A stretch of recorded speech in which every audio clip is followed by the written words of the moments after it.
Hey guys, welcome back to Magic TV. My name's Craig. It's 9 o'clock on a Monday, which means it's time for a 5 by 5. This is where I take 5 subjects related to magic. I spend 5 minutes talking about each subject and then I move on to the next subject. It's always quick, it's always snappy, and honestly, you never know what you're going to get. Now today, I'm talking about pet hates. That's right, I'm talking about stuff that I don't particularly like in the magic community. Now this is not meant to be a sort of a ranty video by any stretch of the imagination. Everybody has pet hates, and I get asked on the Q&A all the time, what are your pet hates in magic? What are things that you don't like? So I thought I'd do a 5 by 5 and talk to you about the 5 things that I don't like in magic. Now, I am fully aware that what I am talking about here, other people might love. This is not me ranting and saying, this is the worst thing in magic, you people must... Nothing like that at all. It's just my opinion. This is some stuff that I don't like that happens within, not even so much within the community, it's kind of little things, to be perfectly honest. And you know what, there might be somebody watching this that's hearing these 5 points and go, Craig's talking crap. Those 5 things that he's talking about are brilliant, which is fine, that's all well and good. I'm just giving my opinion. If you have some pet hates, let me know down below. There's probably some pet hates that you've got that I've done. I know one of the things that people hate in the magic community is people that lift up with their thumb at the back of the deck to get a break under 2 cards. I did that for years until Nemid Phoenix taught me the strike double. I did that for years. It was only a couple of years ago that I stopped doing it. And even now, occasionally, if I feel I haven't got the strike, I'll still go back to it every so often. And I know that that's something that probably is going to infuriate people, especially cardicians. And that's fine. You know, I'm not saying that this is the worst thing in the world and if you do it, you're scum. Not what I'm saying at all. But the question has come up enough times that I thought I'd make a video about it. So, this is a video about my 5 pet hates in magic. Here we go. Okay, so number 1, my first pet hate in magic, is people that do an absolutely flawless pass with a pack of cards, you know, pass. They do an invisible pass, and then they immediately go into shuffling the deck. Now, I'm not talking about people, maybe you're using a pass for a particular routine that involves a shuffle afterwards. I'm talking just the control of a card. So you've had the card, you've put it back, you've squared up the cards, you've done a beautiful pass, and now you're shuffling the cards. Why? Why? It really annoys me, because the whole thing about the pass is it's meant to be an invisible control. You put the card back into the deck. Look, I'm not even going to manipulate the cards. I'm going to put them right there. For them to pick up the cards and actually shuffle the cards after doing a pass, it makes no sense whatsoever. You may as well just do a running cut to the table or a double undercut and then shuffle, because it achieves the exact same thing. Now, I know there's situations where it does make sense occasionally. Like, say, for example, you've gone and done a pass and it's a bit of a ropey one, it doesn't look very good, and you think that maybe people have seen something. So you then go into a shuffle because you want to let people know that the cards are all mixed up. Whatever, that's fine. But when you take the cards and you do a pass, and it's a really good pass, to control the card, and the card's on top of the deck, can someone, for the love of God, explain to me why it then makes any sense whatsoever to shuffle the cards afterwards? Because, like I say, you may as well have not done the pass. You may as well have not done the pass, because a double undercut will then achieve the same thing. It's on top of the deck, then you can shuffle the cards. Make life easier for you. The pass is amazing. As an invisible control, it's wonderful. I love using the pass. I use it a lot. I typically use Steve Drawn's Midnight Shift. It's my favourite pass out of all the different passes. That's great. But why would you do a pass and then shuffle the cards? I don't understand. And I've seen it with people that they've done a convincing control. And so the card's gone to the bottom, or a Gary Jones top con control and the card's gone to the top, which by its nature are 2 controls where the card looks like it's just pushed into the deck. But then they've shuffled the cards. Why? Why are you shuffling the cards? You've pushed that card into the deck. It looks like it's gone. Shuffling the cards is actually not going to help at all. Now, occasionally, I'll tell you what I do. Occasionally, I'll do an invisible control. I'll leave the cards on the table and I'll say, look, I can leave it exactly where it is. Or if you would like me to give them a shuffle, I can. What would you prefer? And if they say shuffle, I say, would you like me to shuffle or do you want to shuffle? I want to shuffle. So now, because the card's on top, I can pick up the deck, do a one-handed top palm, give them the card. Give them the cards, boom, and then add it back on. Or if they want me to shuffle, I can shuffle. That's fine. I do that occasionally. But most of the time, when I do a pass, I am not going to shuffle the cards afterwards. Same if you've got a double lift on top. You've got 2 cards face up on top of the deck. You turn the card over, you put it in the middle. It's now in the middle. You make it come to the top. So you put it into the middle. It's now on top. It looks very clean because it's a double lift, and now you're shuffling the cards. Makes no sense. You may as well just had a single on there and just done a Frank Thompson false cut or something like that. So my first pet hate, people that control the card with a beautifully performed pass and then shuffle the cards afterwards. Okay, so the second thing that annoys me, and we're going to go to rubber band magic now. People that do rubber band magic, but all they do is crazy man's handcuffs. I don't understand that at all. There are so many wonderful close-up routines with rubber bands. Hell, Dan Harlan did an entire 3 DVDs of them, 4 DVDs. Joe Rindfleisch has literally created more rubber band magic than there are grains of sand in the desert. There are thousands and thousands and thousands of rubber band tricks out there, and they are all amazing. Touch by Hanson Chen. You wrap the elastic band around your hand. They put their hand on top of it. Boom, the elastic band jumps from your hand to their hand. Linking rubber bands, popularized by Michael Amar. I use Joe Rindfleisch's version. Strange Exchange by Joe Rindfleisch, where the bands change places. The Up the Ladder thing by Dan Harlan. The list goes on and on and on. There's a million amazing rubber band tricks out there that are just absolutely phenomenal. But for some reason, 99% of people I meet, when I say, do you do rubber band magic? They go, yeah, I just do crazy man's handcuffs. That's like learning coin magic. And they've got the rubber bands. They've bought the nice fancy Joe Rindfleisch rubber bands. They've got them around their wrists. They proudly wear them. But that's like having a pack of cards and all you're going to do is ambitious card. There's a million other card tricks that you can do that are just as wonderful as ambitious card. Why are we just sticking to ambitious card? There's a million things that you can do. And you can routine it then as well. If you do ambitious card and then go to something else and something else, you've got a little act. Well, with rubber band magic, you can do the same thing. You can routine 4 or 5 rubber band tricks together. But honestly, I'm probably talking about you right now because a lot of people do this. But and maybe it's because I've spent a long time studying rubber band magic and I know that there's lots of things out there. But honestly, I don't understand why people would learn crazy man's handcuffs, which is not the easiest intuitive thing to learn, get it down so they do it really well, and then not do something else afterwards. Not do something else, or just have that one trick. What if somebody says, regularly at a close-up job, I'll have somebody come over and say, oh, yeah, can you do that rubber band trick I saw you doing over there? Well, yeah, and I go into a completely different rubber band trick because I know more than one rubber band trick and I'm not just a single trick pony with crazy man's handcuffs and that's it. So, my second pet hate is people that do crazy man's handcuffs and that's it, and they don't do anything else. Okay, pet hate number 3. Pet hate number 3, and this is one of the things that I hate the most. Coin magic. I'm very passionate about coin magic, as you know. Pet hate number 3, overly complicated coin vanishes. Now, what I mean by that is I've been vanishing coins since I first got into magic. And there's some beautiful coin vanishes out there. You go and look at Danny Goldsmith do his retention pass, and it looks like real magic. It looks like Danny is actually putting that coin in the hand. Anyone who's seen Danny Goldsmith live will know that.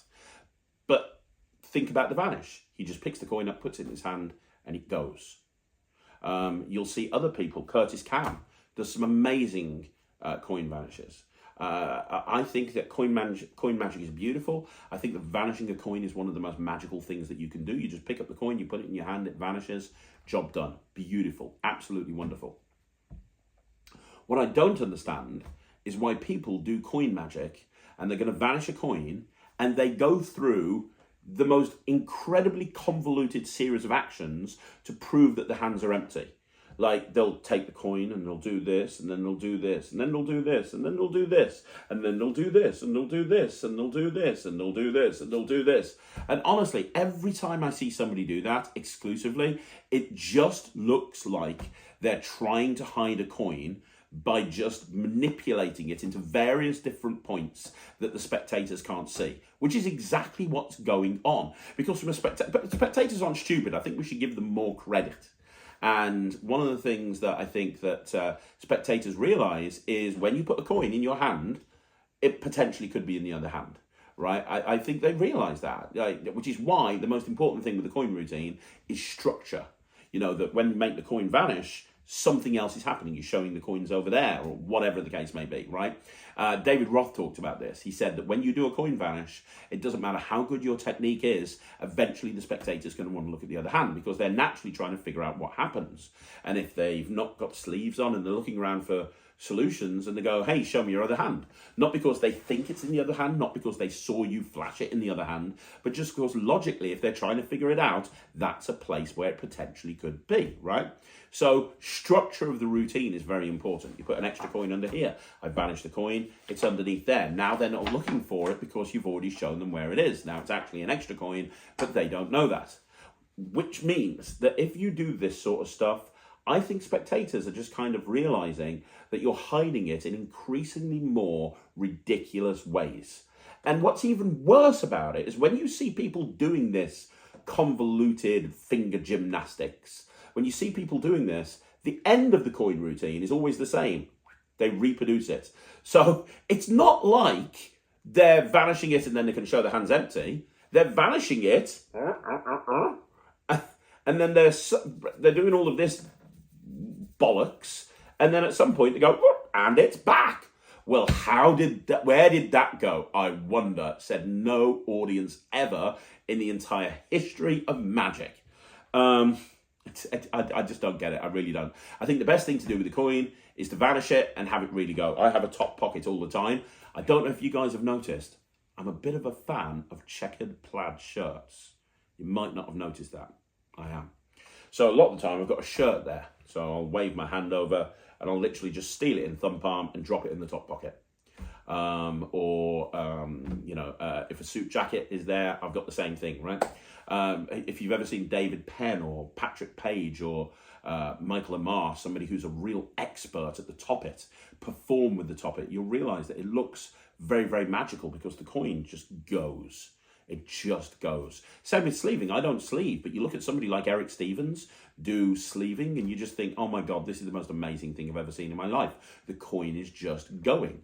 When it doesn't look like the coin is just going is when you're doing all of this sort of stuff to prove that the coin's not there. And then all of a sudden, boom, it's back. I think, honestly, it's one of my biggest pet hates, and the only thing that I think those people are fooling, the only person they're fooling is themselves. Okay, so fourth point, the fourth thing that I hate, my pet hate, the fourth pet hate, is tricks that involve excessive amounts of dealing for no reason whatsoever. So there are times where, in my opinion, dealing is appropriate. So, for example, one of my favourite tricks is shuffleboard. In shuffleboard, they have to deal through the cards. You know, you're predicting how many cards are face down after a shuffle. They're dealing through the cards and they're counting the face down cards. That's fine because you've already said what your prediction is and they're checking to see if it's right. So everyone is on their edge of their seats. It's like, oh my God, has he got it right? Oh my God, there's 23 face down cards. That's amazing. Lie detectors. That's another example of something that's actually quite good in terms of with a lie detector. You got right. We're going to spell to club, C-L-U-B. It's not excessive and it's not procedural. There's times where dealing cards, like cards across is another example. Count 10 cards onto my hand. Count 10 cards onto my hand. There's times when dealing is actually fine. It's not a problem at all.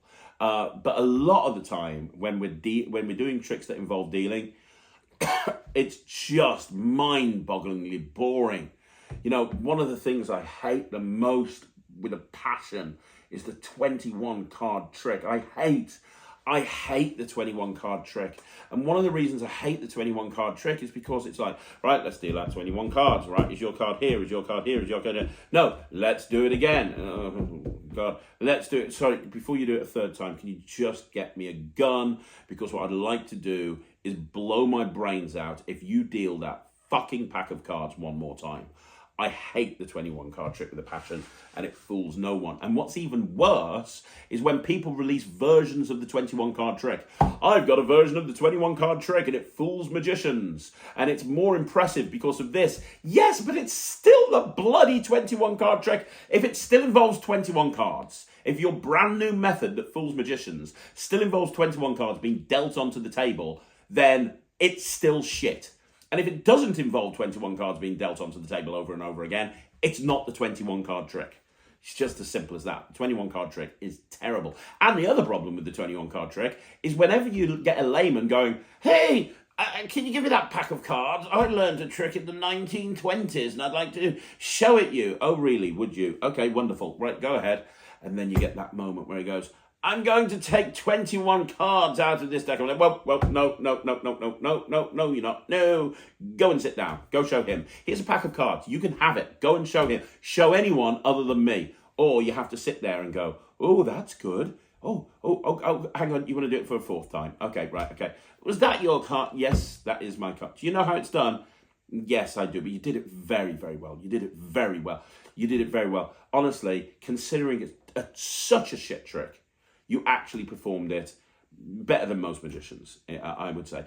The 21 card trick is dreadful. Any variation of the 21 card trick is dreadful. And tricks that involve excessive dealing. Right, okay, here's what we're going to do. We're going to deal through the entire deck. Right. Now we're going to deal the deck into two halves. Now we're going to deal through the entire deck again. Now we're going to deal into two halves. Now we're going to keep dealing. We're going to deal until we're dead. That's what's going to happen. We're going to keep dealing cards until we're all dead. That's what's going to happen with this trick. Death by dealing playing cards. I hate it. I hate it. I hate it. I'm trying very hard not to turn this into a rant, but honestly, this one really grinds my gears. And the final one. And I saw this happen. I went to about a month ago, I went to a place that advertised magic, and there was this magician there, and he did this, and I've seen this happen so many times. And this is something that really, really annoys me. I've wrote down here multiple decks with no switches. So it's the first time I saw this was many, many years ago in Tenerife, probably about 15 years ago. This guy just walked over to the table. He was doing magic, and he just dropped 5 packs of cards down onto the table. And he went, right, I'm the magician. And he just picked up the first deck, did a trick, closed it, put it over there. Picked up the second deck, did a trick, put it back over there. Picked up the third deck, did a trick, and he just went through the 5 decks. The one that I went to about a month ago was even worse than that. The guy opened up his case and very, very carefully took out a bunch of stuff that was just like, you know, your cheap joke box magic type stuff.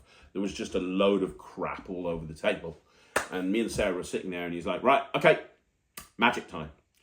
And he just proceeded to demonstrate every single one of the tricks. And as he demonstrated it, he put the proper way. And it was kind of overwhelmed for us because we were looking at this stuff and we were like, is he going to go through every single one of these? Because there's like 15 things on this table. Surely he's not going to go through every single one. No, he is. He's going through every single one of these tricks. One by one, he's going through all of them. It's such a shit thing to do. It really is. Like, okay, I carry a few decks of cards around with me, but I either only do one trick or I work out a way of routining it so I can switch the deck for another one without people realizing it. What I don't want to do is take out 5 decks of cards. Right, I'm going to take out a couple of decks. I'm going to take out some sponge balls. I'm going to put some coins there. I'll put a fork over there, a little finger chopper here. Right, okay, buckle up. This shit is going to get real. What would you like to choose first? It's just, yeah, it's terrible. If you do that, please don't. Please don't, please don't. Because immediately, the magic is not in you. The magic is in the trick. Because, especially if you've just taken 5 packs of cards out. What other reason would you have to have 5 packs of cards what's the other reason? The only reason to have 5 packs of cards is if each card pack does a different trick. Else, you wouldn't have 5 packs of cards. The only way you can get away with that is by having 5 packs that are obviously different. So there's a blank deck, there's a regular deck, there's a pack with numbers drawn on the back of it. But even then, don't bring all 5 of them out and do them one at a time, please, for the love of God. It's just amateur hour, and there's nothing wrong with being an amateur. There's nothing wrong with being a hobbyist, but that is just, it's kind of obvious to me that you shouldn't do that. And that's my last pet hate. People that have multiple props out all at once and just go from one to the other, slowly putting them away. So there you go, guys. That's another 5x5 in the bag. Like I say, some of you guys will probably disagree with me, and that's fine. There's many, many people that are going to have pet hates that they're going to put down below, and it's stuff that I blatantly do. Telling hack lines, jokes that are stock lines. I know that's somebody's pet. I do that. Lifting up at the back of the deck, I occasionally do that.